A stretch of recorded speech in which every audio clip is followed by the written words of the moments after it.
akan membuka lapangan kerja yang besar. Kalau kita sebagai pemerintah atau sebagai legislatif nanti akan membuat aturan-aturan yang berpihak pada petani. Salam aspirasi rakyat. Beliau adalah seorang tokoh muda dan seorang pengusaha yang memiliki segudang prestasi dan saat ini memutuskan untuk maju sebagai calon anggota legislatif 2019. Bersama saya Wana Cimel dalam 100 Caleg Bicara.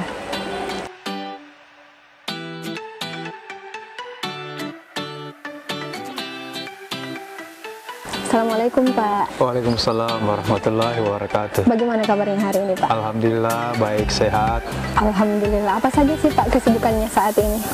Ya, kesibukan saya pasca selesai mendaftar sebagai calon legislatif Sulawesi Selatan Dapil 3 Gua Tagalar. Tambah sibuk lah, aktivitas sehari-hari itu hampir tidak ada waktu lagi bersama di rumah. Kebanyakan di luar rumah, bertemu dengan konstituen sejumlah elemen gitu. Sebagai seorang pengusaha dan kemudian dengan segala kesibukan Bapak saat ini, apa yang membuat Bapak yakin untuk maju sebagai calon anggota legislatif? Saya sebagai di luar profesi saya, pekerjaan saya sekarang, ada hal yang saya harus perjuangkan, saya lihat, dan itu harus di jalur politik. Misalnya saya sebagai anak muda yang masih fresh gitu, ingin mewakafkan diri untuk mewujudkan kesejahteraan bagi rakyat. Kemudian di Sulawesi Selatan ini masih kurang anak muda yang maju di bidang politik, khususnya di legislatif yang duduk. Olehnya itu saya termotivasi dari sektor itu juga, karena anak muda itu saya yakin mampu bekerja untuk masyarakat, untuk rakyat, karena ditopang dengan kekuatan pikiran, fisik, sehingga saya yakin anak muda itu mampu bekerja untuk konstituennya, untuk Sulawesi Selatan yang lebih baik. Pemilihan legislatif 2019 Pak, tentunya memiliki tantangan yang tersendiri sebagai pendatang baru dan akan bertarung bersama dengan para incumbent. Nah, itu seperti apa kesiapan Bapak dengan hal tersebut? Ya, kalau melihat sih dengan kekuatan incumbent, saya senang melihat justru dengan adanya incumbent di partai kami, itu menjadikan motivasi saya untuk bekerja, mencari suara, karena dengan adanya incumbent, otomatis partai saya ini akan mendapatkan minimal 1 kursi, dan saya optimis bisa menambah kursi itu. Incumbent ini tidak menjadi bahan untuk saya ragu, untuk saya takut, tapi itu justru menjadi motivasi buat saya. Sebagai seorang pengusaha tentunya sudah sering bersentuhan langsung dengan masyarakat. Nah, seperti apa Bapak melihat persoalan yang ada khususnya di dapil Bapak sendiri saat ini? Oh iya, saya kebetulan ini saya punya usaha itu di sektor pertanian, jadi sudah sering berinteraksi dengan petani. Begitu banyak PR pemerintah yang belum diselesaikan, khususnya di sektor pertanian, di sektor ekonomi. Kita lihat misalnya di Goa ini hampir tiap bulan orang pergi di Malaysia. Saya lihat banyak keluarga malah, itu saya tanya, di mana sekarang sih ini? Itu katanya sudah pergi di Malaysia Pak. Ada yang bilang kapan? Ada yang bilang bulan lalu, kemarin gitu. Kan ini yang menjadi pertanyaan, kenapa sehingga mereka jauh-jauh meninggalkan keluarganya hanya untuk bekerja yang sama. Pertanian juga, di sana kerja sawit. Kan di sini banyak misalnya sektor pertanian harus dikelola, dan saya kira Goa dan Tagalar ini memiliki prospek yang sangat bisa diunggulkan di bidang pertanian. Pertanian ini akan membuka lapangan kerja yang besar. Kalau kita sebagai pemerintah atau sebagai legislatif nanti akan membuat aturan-aturan yang berpihak pada petani. Khususnya juga jadi petani ini nanti bukan hanya masyarakat yang tergolong orang tua nih, tapi anak-anak muda juga yang sudah selesai misalnya kuliah, yang tidak jadi PNS, yang tidak jadi karyawan, pulang aja lah ke desanya untuk membuka pertanian. Luar negeri ini, di luar negeri seperti Thailand, Australia, Cina, Itu yang membuat mereka sejahtera itu tidak lepas dari pertanian. Hanya kita mungkin mindset kita, cara berpikir kita, cara mengelola kita, ya ini di sini peran pemerintah nanti dan peran anggota dewan misalnya untuk melahirkan sebuah undang-undang yang berpihak pada sektor pertanian. Saat ini eranya kaum muda milenial nih Pak. Iya. Bagaimana Bapak meyakinkan mereka untuk memilih Bapak di Pileg 2019? Itu seperti apa Pak?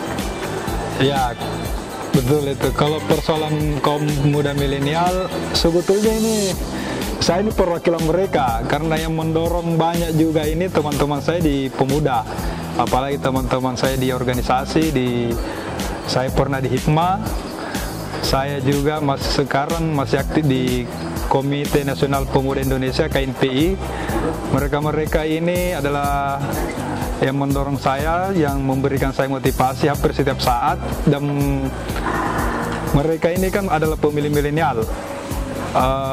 Di kaum anak muda, saya hampir tiap malam lah, saya kalau pulang dari desa-desa di kampung-kampung, kalau singgah di warung kopi pasti bersama kaum milenial, ngumpul-ngumpul, diskusi-diskusi yang positif, seperti itulah. Dan mereka ada rasa kebanggaan untuk diwakili. Tadi kita bicara kaum muda milenial nih Pak. Sekarang apa yang ingin disampaikan kepada konstituen khususnya yang ada di dapil Bapak? Saya minta kepada konstituen untuk terus mendukung saya. Saya minta doanya kepada semua masyarakat yang ada di Sulawesi Selatan, khususnya di dapil saya, Goa dan Takalar. Kepada teman-teman anak muda, jangan pernah kita ragu, kita terus berjuang bersama, karena perjuangan ini akan menjadi amanah bagi kita semua. Kita bersama, saya tidak ada apa-apanya kalau bukan teman-teman, bukan sahabat-sahabat saya, dan bukan rakyat yang ada di Sulawesi Selatan dan di Takalar, Goa pada khususnya. Dari banyaknya partai yang ikut bertarung di Pileg 2019 ini Pak, kenapa Bapak kemudian memilih Gerindra sebagai partai yang akan membawa atau mengantar Bapak menuju DPR? Ya, jadi sebelum saya memutuskan mendaftar di partai, saya itu banyak diskusi dengan teman-teman, termasuk keluarga. Setelah itu saya timbang-timbang, itu sejalan dengan pemikiran saya, karena di partai itu menyangkut ideologi. Saya tertarik dengan ideologi partai Gerindra, dan saya yakin Gerindra ini mampu membawa kesejahteraan rakyat, membawa cita-cita bangsa. Apalagi di Gerindra ini saya memiliki satu tokoh yang saya boleh dibilang saya salah satu fansnya, karena Partai Gerindra memiliki beberapa tokoh, dan tokoh sentral yang saya kagumi adalah Bapak Prabowo Subianto. Saya yakin Bapak Prabowo adalah sosok figur dan tokoh bangsa yang memiliki komitmen untuk memajukan bangsa ini.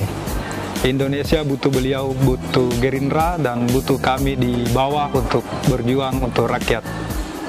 Assalamualaikum warahmatullahi wabarakatuh. Salam sejahtera bagi kita semua. Saya Amirullah Esos, calon anggota legislatif Sulawesi Selatan, Dapil 3, meliputi Goa dan Takalar. Tabe, saya minta kepada teman-teman milenial, kepada semua warga, kepada semua keluarga, sahabat, dan relasi saya untuk berjuang bersama-sama mewujudkan cita-cita kita bersama dalam rangka mensukseskan pemilu legislatif dan presiden tanggal 17 April 2019. Sekali lagi, jangan lupa coblos Partai Gerindra. Saya Amirullah Esos, nomor urut 6, Goa dan Takalar. Terima kasih Pak atas kesempatannya bisa ngobrol dengan isi visual pada hari ini. Ya, sama-sama. Nih, saya juga berterima kasih banyak. Semoga isi visual menjadi garda terdepan untuk menjadikan pendidikan politik sebagai media yang terbaiklah di Sulawesi Selatan. Demikian perbincangan saya dengan Bapak Amirullah. Salam aspirasi rakyat.